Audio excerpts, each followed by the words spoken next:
দাদা, আরেকটু মাছের ঝাল দেবো নাকি? পাত তো একদম খালি দেখছি, ডালও নাও। কি খাবো বলতো? এই তো তোমার রান্নার ছিরি। হ্যাঁ, দিন দিন যে তোমার হোটেলের মান একদম নেমে যাচ্ছে।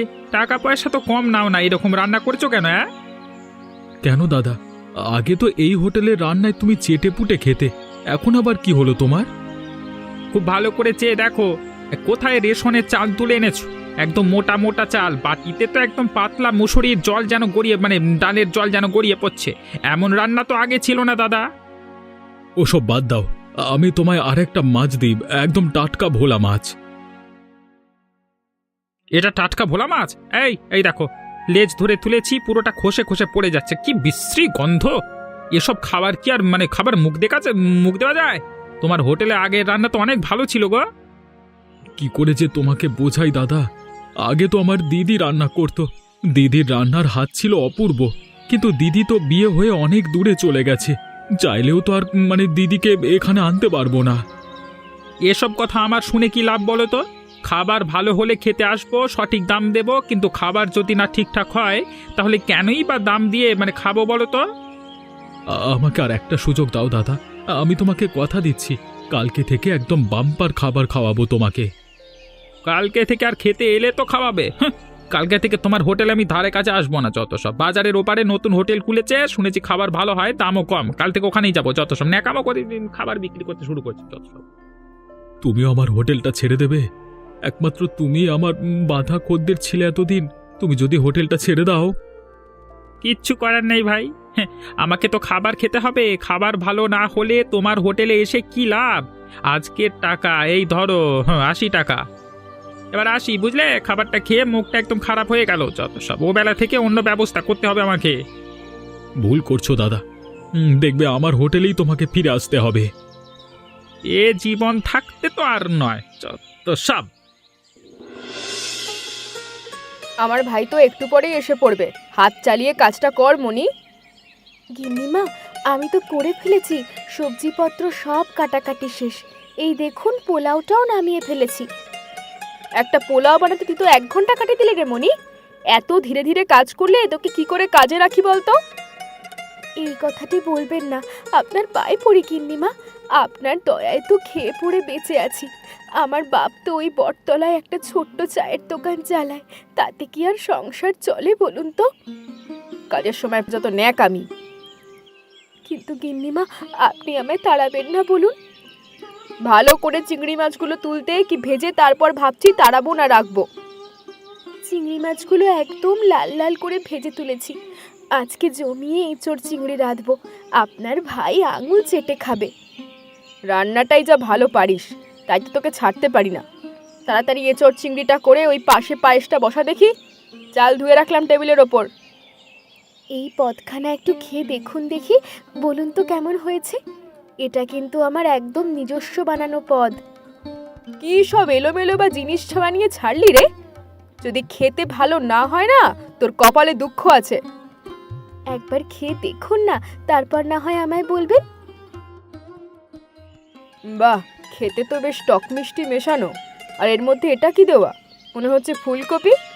ছোট ছোটগুলো কি বুঝতেও পারছি না। দারুণ হয়েছে খেতে। টমেটো আর লেবু দিয়ে ফুলকপি আর মূলোর চাটনি, শীতকালে আমার মা বানাতো, মায়ের থেকেই শেখা। ভালোই খেতে, আমাকে শেখাস তো। বাজারে নতুন যে হোটেলটা দেবো ভাবছি, সেই হোটেলটায় এই নতুন নতুন পদ রাখবো। ঠিক আছে, এখন তো প্রায় রান্না হয়ে গেছে, আমি বরং সবটুকু একটু সাজিয়ে দিই। কে ভায়া নরেন? হোটেলে আছো নাকি? একবার বেরিয়ে এসো, কিছু কথা আছে। মালিক, আপনি? তা খবর কি? আজকে মাসের 10 তারিখ হয়ে গেল, এখনো তো এ মাসের ভাড়া দিলে না। এভাবে তো প্রতি মাসে ভাড়া চাইতে আসা যায় না, তাই না? কর্তা, আপনি তো সবই জানেন, দিদি বিয়ে করে চলে যাবার পর আমার এই হোটেল ব্যবসা পুরো লসে চলছে। এসব ন্যাকা কথা জেনে আমার কি লাভ বলো? আমি তোমাকে ভাড়া দিয়েছি ভাই, ভাড়া পেলেই হলো, ভাড়া না পেলে তোমায় উঠিয়ে অন্য ভাড়ারে বসাবো। তাছাড়া আমার দিদি কদিন ধরে হোটেল খুলবে বলছিল, ভাবছিলাম তাকেই জায়গাটা দিয়ে দেবো, ব্যাস। কিন্তু কর্তা, তাহলে আমার কি হবে বলুন তো? এই মুহূর্তে আমার কাছে আর যেটুকু টাকা আছে সেটুকু টাকা আপনাকে দিচ্ছি, কিন্তু আমাকে দয়া করে এখান থেকে উঠিয়ে দেবেন না। বাপ ঠাকুরদার আমল থেকে এই দোকানে আমরা হোটেল ব্যবসা করে আসছি। আজকে খারাপ দিন এসেছে বলে আপনি আমাকে তুলে দেবেন? আমি এত কথা শুনতে চাই না নরেন। একটা মাছিও বসে না, তার উপযুক্ত পুরো 3 মাসের ভাড়া বাকিবে। এভাবে আর আমি আমার দোকান বসিয়ে রাখতে পারবো না। আজকের দিনটা সময় দিলাম, কালকে দুপুরে এসে যেন দেখি দোকান ফাঁকা করে দিয়েছে, না হলে কিন্তু আমি অন্য রাস্তায় হাঁটবো বলে দিলাম। আপনার ক্ষমতা আমি জানি বাবু, আপনি চাইলে আমাকে এখান থেকে ঘাড় ধরে বের করে দিতে পারবেন। এটা যখন জানো তখন আর কথা বাড়িও না। দুপুরেই যেন পুরো ঘর ফাঁকা করতে দেখি, ঠিক আছে? পরের দিন থেকে আমার এই দিদি হোটেলে বসবে, কথাটা মাথায় রেখো। ও দাদু, আজ কিন্তু আমার পুতুল মেয়ের বিয়ে হবে বলে দিলাম। তোমার মেয়ে কিন্তু এখনো আমার জন্য রান্না করলো না। কখন থেকে বলছি আমার মেয়ের বিয়ের ভোজ রান্না করতে, এখনো দেখি পাত্তা নেই। তোর মাসিমণি তো গিয়েছে ওই গিন্নিমাদের ঘরে কাজ করতে, আস্তে আস্তে তোর সন্ধে হবেই। তোর ভাল লাগে না, বিয়ে বাড়ি বলে কথা, আমি তো মেয়ের মা নাকি? দাও তো দাদু, আমার মেয়ের মাথার মুকুটটা পরিয়ে দাও। এবার বরের মাথায় টোপর পরাতে হবে তো নাকি? না হলে তো কেমন খালি খালি লাগছে না? লাগছে কিন্তু বরের মাসি শাশুড়ি, যদি এখনো না আসে আমি কি করব বলো তো? দিদি ভাই লুচি বানাবে বলেছিলে না? সে তো আমাকেই বানাতে হবে, তোমার মেয়ে তো এখনো এলোই না। কাঁঠাল পাতার লুচি, আর এই দেখো এই পাথরের আলোর তো আমি বরযাত্রীকে খাওয়াবো। তাই যদি শাশুড়ি মা নিজের হাতে রান্না করে বরযাত্রীকে খাওয়ায় হবে নাকি? আমি রান্না করছি, এবার বিয়ে খানা দিয়ে দাও দেখি। সব কিছু করে ফেললাম। দেখো বাবু, আমি তো মেয়ের মা নাকি? চলো চলো বরযাত্রীদের খেতে দিই। এবার তোমার বরযাত্রী পুতুলদের খেতে বসিয়ে দাও, আমি সবাইকে পরিবেশন করে দিচ্ছি তোমার এই কাঁঠাল পাতার লুচি। তাই করো, সবাইকে বুঝে শুনে দিবি, কারোর যেন কম না পড়ে। তুমি দেখোই না ছোট গিন্নি, আমি সব কিছু দেখে শুনে দেখছি। আমার মেয়ে জামাইয়ের থালাখানা দাও দেখি, সাজিয়ে দি। তোমার মেয়ে জামাইদের থালা নকশা করা থালা, হ্যাঁ, সুন্দর করে সাজিয়ে দাও কেমন? আচ্ছা আচ্ছা ঠিক আছে।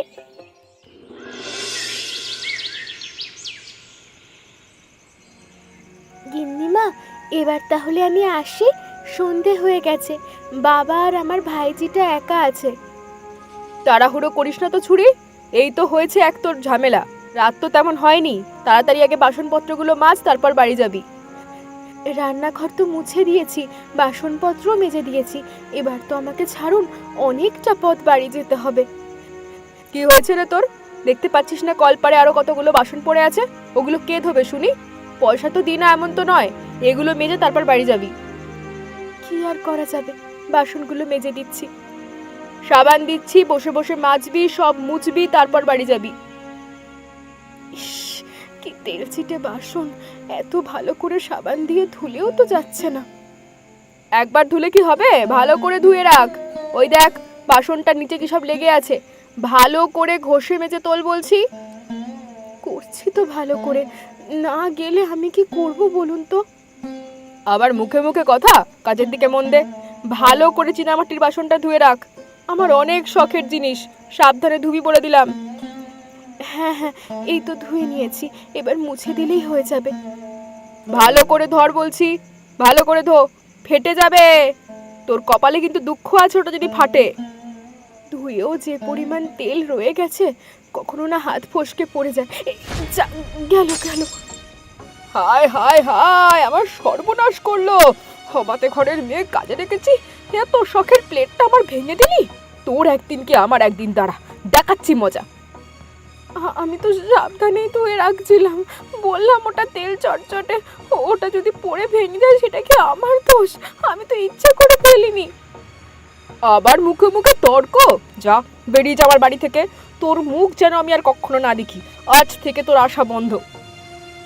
গিন্নিমা, গিন্নিমা এটা করবেন না, আমার ভুল হয়ে গেছে। আপনি আমার মাইনে থেকে টাকা কেটে নিন, এটা করবেন না।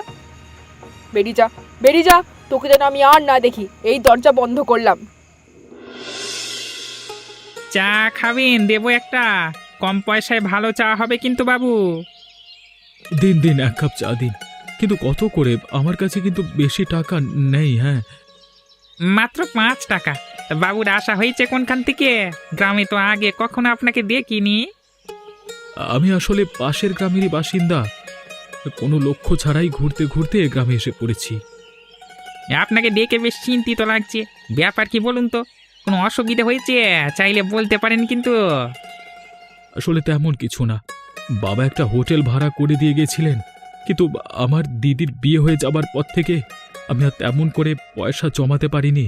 লোকজন আর আসতে চায় না, ভাড়া টাকা দিতে পারিনি বলে মালিক আমাকে উচ্ছেদ করে দিয়েছে।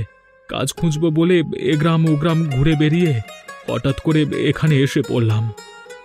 ও তাই নাকি? এ তো খুব বাজে ব্যাপার হলো। তোমার সঙ্গে খুবই খারাপ হয়েছে। তুমি আমার ছেলের মতো, তাই তুমি করি বলছি। আর এখন কোথায় যাবে ঠিক করেছ? এমন কিছুই ঠিক নেই। যেটুকু ভিটে ছিল সেটুকু বিক্রি করে দেনা শোধ করেছি। হোটেলেই থাকতাম, সে হোটেল বাড়িটাও চলে গেল। আমি যে তোমার জন্য কিছু করব সে উপায় নাই। আমার মেয়েটা লোকের বাড়িতে কাজ করত, সেখান থেকেও ছাড়িয়ে দিল। বুড়ো বয়সে এই বটতলায় চায়ের দোকান চালিয়ে তেমন কোনো আয় হয় না। লোকজন ঠিক মতো আর আসে না।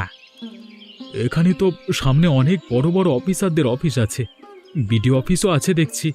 লোকজন ভালো হওয়ারই কথা। আছে, কিন্তু বুড়ো মানুষ বলে ভালো হবে না বলে কেউ আসতে চায় না। মানুষজনের যে চিন্তা ভাবনা, বুড়ো মানুষ হলে কি তার খাবার ভালো হবে নাকি? আচ্ছা, আপনার মেয়ে কি রান্নার কাজ করতো? ওর হাতের রান্না খুব ভালো।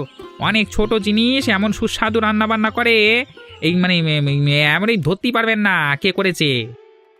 তাই নাকি? তাহলে তো এই সুযোগ কাজে লাগাতে হয়। কি ব্যাপার, কিছু বলছো বিড়বিড় করে? না না, আসলে আপনি তো বলছিলেন আমি আপনার ছেলের মতো। এই ছেলের একটা কথা রাখবেন। কি কথা বলো? আসলে আপনার এই বটতলার চায়ের দোকানটা কেমন চলে না? বটতলা 5 গ্রামে যাওয়ার রাস্তায় পড়ে। লোকজনের আনাগোনাও খুব ভালো হয়। সামনে অনেক বড় বড় অফিসারদের অফিস আছে। কাছে পিঠে তেমন কোনো ভালো খাবার হোটেল নেই। আপনি যদি অনুমতি দেন তাহলে আমি আর আপনার মেয়ে মিলে এই বটতলায় একটি শীতকালে ভাতের হোটেল খুলতে চাই। প্রস্তাব তো খুব ভালো, কিন্তু এখানে কি ভাতের হোটেল চলবে? পারলেই চলবে। আপনি আমাকে 1 মাস সময় দিন না, না হলে আপনি আবার আগের মতো চায়ের দোকান খুলে বসবেন। যেটুকু জমানো পুঁজি আছে হাতের কাছে তাই দিয়ে শুরু করতে চাই। আমি অনেক কষ্টে সবার হাত থেকে বাঁচিয়ে রেখেছি এই টাকা। আপনার মেয়েকে রাজি করান, কালকে থেকেই তাহলে কাজে লেগে পড়ব। আমার মেয়ে না করবে না, কিন্তু দেখো বাবা, ওর আত্মসম্মানে যেন ঘা না লাগে গুম করে, ঠিক আছে? আপনি চিন্তা করবেন না, ঠিক হবে। তাহলে আপনি এখন থেকেই আপনার এই দোকানটাকে নতুন করে সাজাবার ব্যবস্থা করে ফেলি আমি। হ্যাঁ, সন্ধেবেলায় আপনার ঘরে সব বাজারের জিনিস দিয়ে আসবো। আপনার মেয়েকে বলবেন কালকে দুপুরের মধ্যে রান্না করে এখানে নিয়ে চলে আসতে। কালকে থেকে শুরু হবে আমাদের শীতকালের বটতলার হোটেল। তুই অনেক দিন ধরেই বলেছিলি না দিদি, তুই আমাদের বাজারে ভাতের হোটেল খুলবি? স্বপ্ন আজকে আমি পূরণ করে দিলাম তোর। কিন্তু ভাই, সব তো ঠিকই আছে, রান্না করবে কে? আমি তো তেমন ভালো রান্না করতে পারি না। ও নিয়ে চিন্তা করছিস কেন দিদি? আমার কি টাকা পয়সা কম আছে নাকি? রান্নার লোক এনে রাখবো তোর জন্য। সোনা ভাই, আমার জন্য অত ভাবিস না তুই। আরে ভাববো না বল?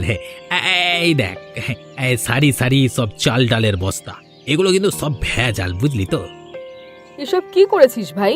ভেজাল খাইয়ে লোককে মারবো নাকি? এটা আমি করতে পারবো না। ও তুই এত চিন্তা করছিস কেন? এইসব খাবার পেলে কারো কিচ্ছু হবে না। এমনি এমনি এগুলো বাজারে বিক্রি হচ্ছে। কম দামে কাঁচা মাল কিনে বেশি দামে খাবার বিক্রি করবো। লাভই লাভ, লাভই লাভ, মজাই মজা। তাই সত্যি বলছিস? কোনো অসুবিধা হবে না তো? আরে না না, তুই শুধু বসে বসে লাভ গুনবি। তোর ভাই কি করে দেখ না। তুই থাকতে আমার কোনো চিন্তা নেই। লোকটাকে উঠিয়ে ভালোই করেছিস এখান থেকে। কাল থেকেই তাহলে শুরু করে দেব। একদম একদম। সবকিছু সাজানো গোছানো শেষ। এবার খদ্দের এলেই আমরা খেতে দিতে পারবো। কিন্তু মানুষজন কি আমাদের হোটেলে খেতে আসবে? একই তো এটা গ্রামের ভিতর। সে হতে পারে, কিন্তু কাছাকাছি কত অফিস কাছারি আছে দেখেছো?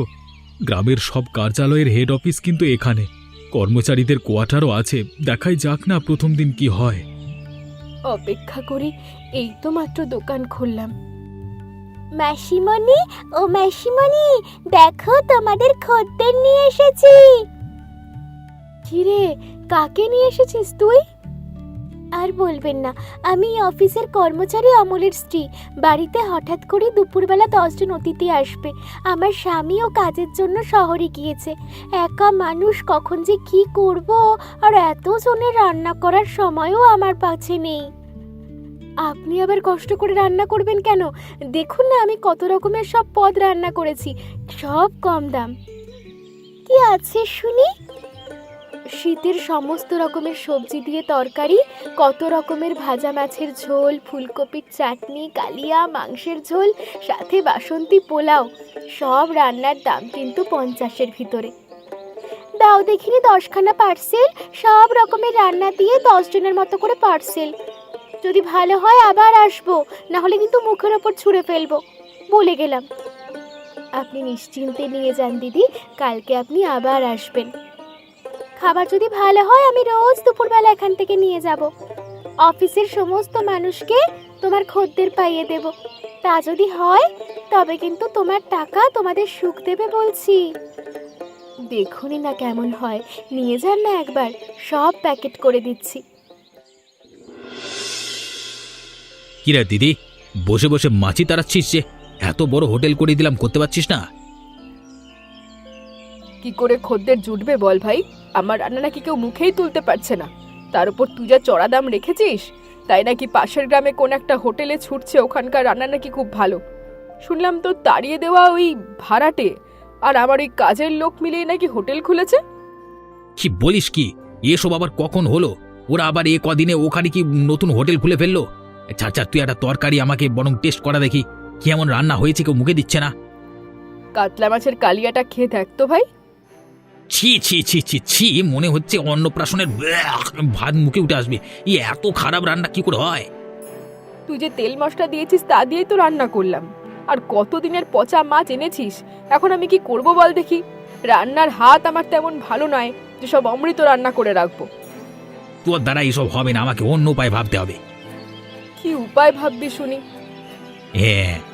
হ্যাঁ, ঠিক বলে। ওদের যদি ঘাড় ভেঙে ওদের দোকানের খাবার আমাদের দোকানে বিক্রি করি, আমাদের রান্নাও করতে হবে না, এদিকে লাভই লাভ। তুই কি আবার চুরি করবি নাকি? করলে ক্ষতি কি দিদি? লাভ হবে, তা যদি করতে একটু অন্য পথে যেতে হয়, তা তো কোনো ক্ষতিই নেই। কিন্তু এটা করা কি ঠিক হবে? তোকেও তো ভাবতে হবে না, আমি ব্যবস্থা করব। দেখতে দেখতে আমাদের হোটেলের ব্যবসাটা দেখছি আস্তে আস্তে বাড়ছে। যা মনে হচ্ছে লাভ বই লস হবে না। আমি তো আগেই বলেছিলাম, আমাদের ধৈর্য রাখতে হবে আর সঠিক ব্যবসায়িক বুদ্ধি প্রয়োগ করতে হবে। নরেন্দা, তুমি আবার এখানে হোটেল ব্যবসা খুলে বসলে কবে? মাত্র কিছুদিন হলো। তুমি তো আমার হোটেলে খাবে না বলে সেই যে বেরিয়ে গেছিলে, আবার এতদিন পর কোত্থেকে এলে? এই যে আমার এই স্ত্রী, এই যে বউ, তোমাদের দোকান থেকে নাকি এই খাবার নিয়ে গিয়েছিল। সেই খাবারের এত স্বাদ, আমাকে জোর করে এনেছে খাবার খাওয়ানোর জন্য, কিন্তু হোটেলে তোমার মানে তোমার হোটেল সেটা তো বুঝিনি। হ্যাঁ, চিনি বলি বলছি, পরে হবে। আগে তোমার প্রিয় গরম গরম মাংসের ঝোল ভাত আর লেবু লঙ্কা পেঁয়াজ দিলাম।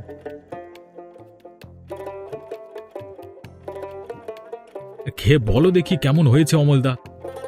উফ, কি স্বাদ হয়েছে গো! এরকম মারাত্মক স্বাদ কবে থেকে সুস্বাদু রান্না করতে শিখলে নরেন্দা? সবই আমাদের ওই মনির রান্নার হাতের খেল। যাই হোক, আজকে থেকে কিন্তু দুপুর আর রাতের খাবার আমাদের বাড়িতে এখান থেকেই যাবে। তোমাকে দেখে আসতে হবে কিন্তু নরেন্দা। আর বাকি আমাদের নাকি শুনেছি সবাই তোমার কাছেই খায়, নাকি বাজে গ্রামের বাজারের থেকেও নাকি খেতে আসে শুনলাম, পাশের গ্রামটা।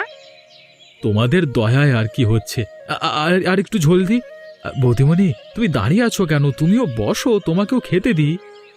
তোমার এই হোটেলের ওই স্পেশাল বেগুন ভর্তাটা দাও দেখি, একদম সব চেটে পুটে খেয়ে তারপর যাবো। আস্তে আস্তে ধীরে ধীরে খাও, সব কিছু দিচ্ছি। চলো চলো দিদি ভাই, ওখানে যে তোমার পিসিমণি আর নরেন দাদা বসে আছে, আমরা গেলে তবেই না হোটেল খুলতে পারবে। খাচ্ছি তো দাদু, দেখছি তো, এত ভারী না নিয়ে যেতেই তো পারছি না। দাও দাও, আমার হাতে দাও, তুমি পা চালিয়ে চলো। দে দে দে দে দে, খাবার চাচ্ছে ভালে ভালে আমার হাতে দিয়ে দে, নাহলে দেখেছিস তো এই ছোঁড়া একদম পেটে চালিয়ে দেবো। এ কি মগের মূলো নাকি যে বলবে আমি দিয়ে দেবো? সরো তো দেখি, রাস্তা থেকে সরো, আমাকে এই কাজে যেতে দাও। পুরো বেশি কথা বলিস না, ভালে ভালে দিয়ে দে বলছি, না হলে কিন্তু দেখবি কি করবো। দেখি তুই কি করিস। তার আগে আমি তোকে দেখাচ্ছি মজা। ভাগো, মরে গেলাম গো। কি করলে দিদি ভাই? এ বেচারা তো দেখলাম একদম নাজেহাল অবস্থা। আমাদেরকে মারতে এসে নিজেই এখন পিঠ বাঁচিয়ে কোথায় পালাবে বুঝতে পারছে না। এবার ব্যাটাকে ধরি, তোরা মুখটা খোল তো। এ কি, এ তো বাজারের ওই বড় বাবু। এ আপনি কি না শেষ পর্যন্ত আমাদের খাবার চুরি করতে এসেছিলেন? ছি ছি ছি ছি, এটা আপনার কাছ থেকে আশা করিনি। আমি আর কখনো এসব করবো না, না হলে আমার মান সম্মান সব শেষ হয়ে যাবে। কাউকে কিছু বলো না কিন্তু, কান্দুচ্ছি, আমার ভুল হয়ে গেছে, কান্দুচ্ছি। আমি কিন্তু সবাইকে বলে দেবো সব কিছু। আমি তোমার পায়ে পড়ছি, হাত জোর করছি, আমাকে এবার চলে যেতে দাও। আমি আর কখনো তোমাদের মুখই দেখবো না, কোনো শত্রুতা করবো না তোমাদের সাথে। আপনি ছোট লোক হতে পারেন, কিন্তু আমরা গরিব মানুষ হয়েও ছোট লোক তো আর হতে পারি না। ছেড়ে দিলাম, কিন্তু ভবিষ্যতে কখনো যেন আমাদের ক্ষতি করতে না দেখি, তাহলে কিন্তু আর ছাড়বো না।